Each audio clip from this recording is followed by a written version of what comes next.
Assalamualaikum warahmatullahi wabarakatuh. Alhamdulillah wa syukurillah wa la hawla wa la quwata illa billah. Subhanallah walhamdulillah wa la ilaha illallah wallahu akbar. Wa la hawla wa la quwata illa billahil aliyyil azim, amma ba'du. Yang saya hormati Pak Direktur, izinkan saya menyampaikan beberapa hal terkait dengan BPIH yang sedang dibicarakan hangat pada minggu-minggu ini setelah Pak Menteri Agama menyampaikan ada kenaikan. Bapak Ibu yang saya hormati, apa yang disampaikan oleh Pak Direktur, kemudian dari eksekutif, kemudian legislatif Pak Ibnu, kemudian Pak Kiai, sesungguhnya enaknya pembicara terakhir itu adalah tinggal mengaminkan, menyimpulkan. Ini keuntungan pembicara yang keempat. Ya. Jadi mengkritisi apa yang disampaikan pun adalah tinggal menggarisbawahi. Jadi yang pertama yang dimintakan kepada saya adalah kaitan dengan usulan kenaikan PPh musim haji 2023 telah menimbulkan perang argumentatif di ranah publik. Siapapun boleh bicara, siapapun boleh menceritakan tentang pengalaman haji dan kenapa naik dan sebagainya. Isu berkembang begitu cepat dan semua si menanggapinya, yang tidak ngerti haji bicara, yang tidak paham haji bicara, bahkan yang tidak tahu soal haji juga bicara. Ini persoalannya. Kenapa ini terjadi? Apakah karena komponen variabel haji, BPI haji ini belum disampaikan secara transparan, terbuka kepada publik, kepada masyarakat, atau seperti apa? Ini sebenarnya yang kita ingin lihat. Yang pertama diminta untuk membicarakan, kalau waktu singkat ini, pandangan tentang kenaikan biaya yang diusulkan. Yang kedua adalah pandangan besaran subsidi. Sesungguhnya bahasa subsidi itu saya anti. Untuk ibadah ini jangan pakai subsidi lah, karena terlalu sakral ibadahnya disubsidi gitu. Kasihan orang yang sudah kategori mampu masih menggunakan tabung melon. Sama dengan haji, dikatakan istita'ah tapi tetap menggunakan subsidi. Maka subsidi bahasa saya kurang pas. Menggunakanlah bahasa yang lebih pas adalah menggunakan dana efisiensi atau optimalisasi dari BPKH. Kita melihat bahwa pergerakan dana haji yang saya catat dalam 5 tahun terakhir, itu naiknya itu angka kita selalu di antara 34 sampai 39 saja BP-nya. Jadi kewajiban yang dibayar oleh jamaah setiap tahun dari 2000, catatan 2017 sampai 2022 tidak lebih dari 34 sampai 39. Artinya range itu aja. Intervalnya di antara itu. Nah, tiba-tiba 2023 yang sekarang ini baru diusulkan, sudah rame. Baru diusulkan. Diusulkan karena kita tahu BP kita ini, BPIH ini kan sumbernya dalam catatan ada BP, ada dana nilai manfaat, ada APBN dan APBD. Nah, APBN ini masih ada tanda tanya. Berapa nilai APBN yang masuk ke perputaran penyelenggaraan haji setiap tahun? Ini belum dibuka. Kemudian ada 14-13 komponen yang perlu ditanggung oleh jamaah. Ini ada skemanya di Undang-Undang nomor 8/2011. Ada 13, akomodasi, penerbangan, konsumsi, transportasi, pelayanan. Ambil 5 besarnya aja, karena ini adalah yang mengambil porsi keuangan haji yang besar. Terutama di penerbangan 33 juta tahun ini, tahun lalu hanya 29 juta, naiknya 4 juta kurang lebih. Nah, kenapa naik 4 juta ini yang perlu dikritisi, ditanyakan. Pak Ibnu hadir di sini. Pastilah akan diturunkan. Kita berdoa aja. Nah, bagi ini bahwa sesungguhnya kalau kita bayar 39 juta atau 35 juta hanya habis itu 2 variabel yang dibayar. Yang pertama untuk penerbangan, yang kedua untuk living cost. Habis. Jadi kalau jamaah hanya punya uang untuk living cost selama di sana untuk 40 hari dengan 1.500 real, apa cukup atau tidak? Ditambah dengan ongkos penerbangan, nggak usah pula, itu bisa pulang. Tapi tinggalnya di mana? Untuk menyambung hidupnya kelanjutan seperti apa? Ini hari ini kita bicara tentang BPIH yang berkeadilan dan berkelanjutan. Kalau tidak adil, tidak lanjut. Ya, kalau tidak adil, tidak lanjut. Nah, bagi kita, Pak Ibnu, Pak Direktur, BP yang ditetapkan oleh pemerintah rasional itu faktual. Ya, harus rasional dan faktual. Faktanya aja nggak? Naik 30% jadi isu. Naiknya bisa turun di masyair ternyata juga kok di sana turun di sini naik, kan aneh. Itu pertanyaan publik. Saya tidak akan menjelaskan itu, Pak Ibnu sama Pak Direktur yang jelaskan nanti. Kenaikan BP harus dibarengi dengan layanan yang baik.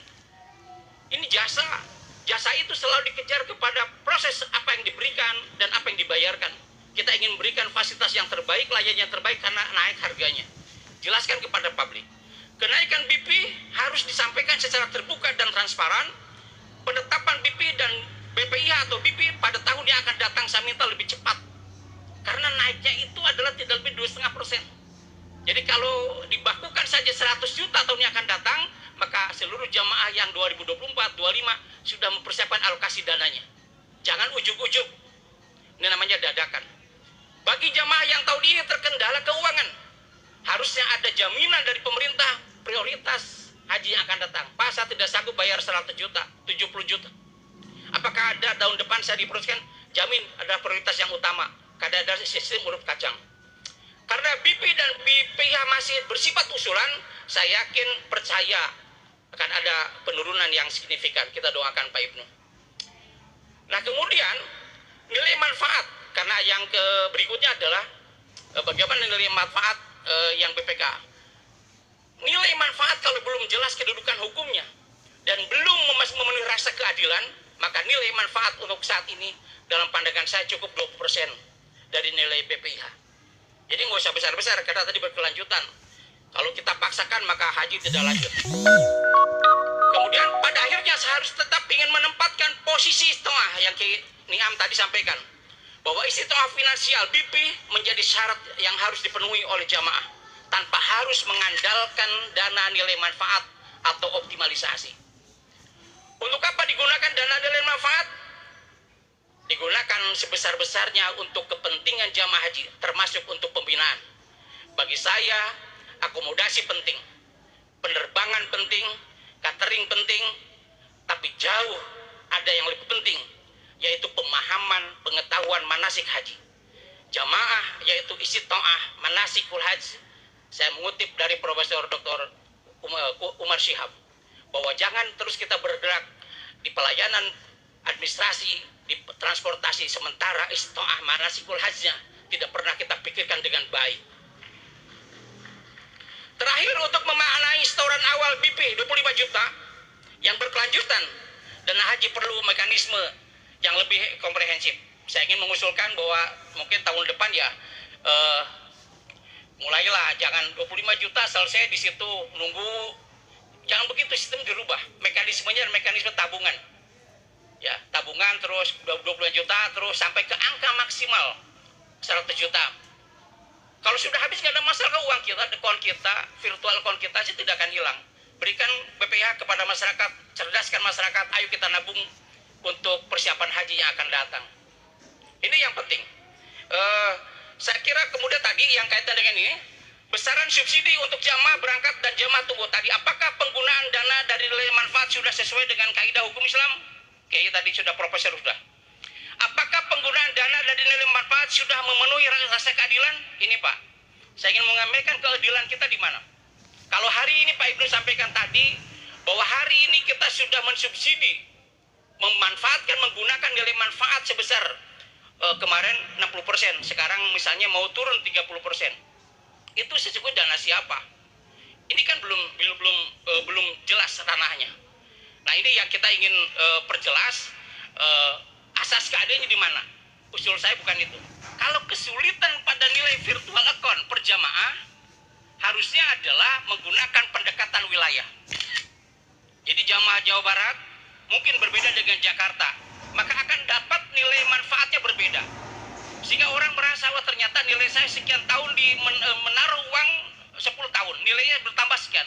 Sesungguhnya nilai manfaat itu adalah menjadi pengurang BPIH. Itu yang tidak paham. 25 juta diem, tidak nambah, akhirnya juga tidak merasa. Akhirnya mahal dan terasa mahal. Kemudian pada nilai manfaat ini, apakah porsi yang terbesar 33 juta ini sudahlah, nggak usah pusing-pusing. Ranahnya adalah dari optimalisasi. Silakan BPKH mengalokasikan dana penerbangan yang 33 juta itu menjadi ranahnya BPKH menggunakan dana optimalisasi. Selebihnya menjadi BP-nya jamaah haji. sehingga BPKH tidak berpikir yang lain, khusus di penerbangan saja, sehingga itu bisa mengurangi dengan cepat. Dan itu pesawat bisa dibeli oleh BPKH. Dan kita terbang ke sana menggunakan pesawat BPKH. Dan itu bisa dipakai musim umroh, Pak. Oh, nggak sulit, Pak. Karena kita nggak punya lapangan, suruh Garuda menjadi operatornya. Sangat mudah sekali. Kalau tidak paham, tanya saya, insya Allah bisa. Bagaimana seharusnya memaknai nilai manfaat untuk BPBA ini? Saya kira kembalikan virtual account. Kalau tadi ada dengan pendekatan kewilayahan yang mudah. Berapa besarannya? Saya katakan adalah untuk saat ini, karena kita ingin berbagi sesama jamaah ta'awun sifatnya, cukup 20%, nggak usah sampai 40%. Baik, saya titip, biarkan jamaah belajar. Biarkan jamaah juga merasa dirinya berangkat dengan istiqoah keringatnya sendiri. Karena Imam Syafi'i mengatakan sesungguhnya finansial itu adalah salah satu, saya mempertegas dari Pak Kiai tadi, adalah finansial keringat sendiri menjadi syarat istiqoah berangkat haji. Tanpa itu kita menggunakan dana orang lain. Saya kira itu. Kemudian yang terakhir adalah, yang terakhir sebelum saya tutup, jadikan haji yang pertama untuk jemaah haji kita yang terbaik. Haji dengan perbekalan yang halal dan thayyib supaya haji mabrur dapat diraih. Terima kasih. Assalamualaikum warahmatullahi wabarakatuh. Waalaikumsalam warahmatullahi wabarakatuh.